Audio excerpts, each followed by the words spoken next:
Blessed are the meek, for they shall inherit the earth. Being meek is not being weak.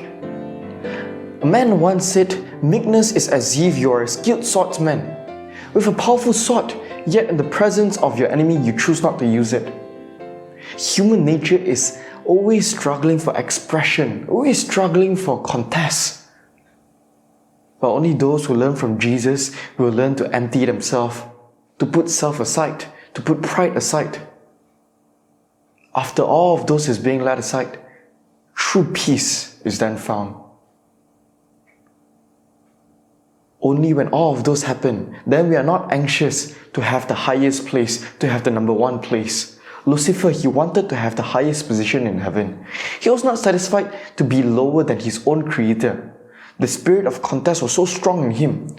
Through his pride and attempts to put another person down below him, instead of gaining a kingdom, he lost it.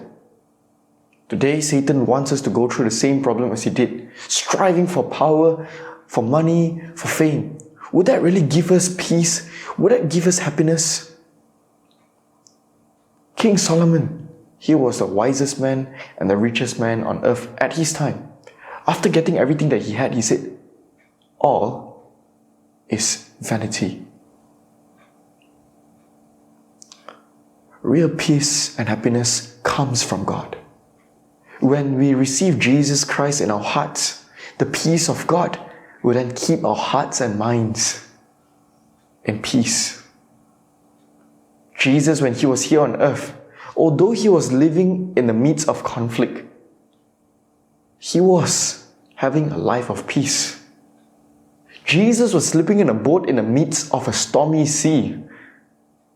Happiness drawn from earthly sources is as changeable as varying circumstances can make it. But only the peace of Jesus Christ is a constant and abiding peace. It does not depend upon any circumstances in life, on the amount of worldly goods or the number of earthly friends.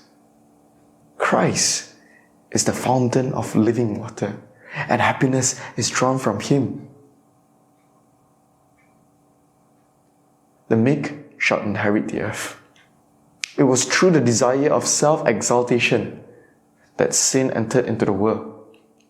Adam and Eve lost dominion over this earth, over their own kingdom, because they wanted power. And it was Christ that when He put Himself down, He reclaimed the world which was lost.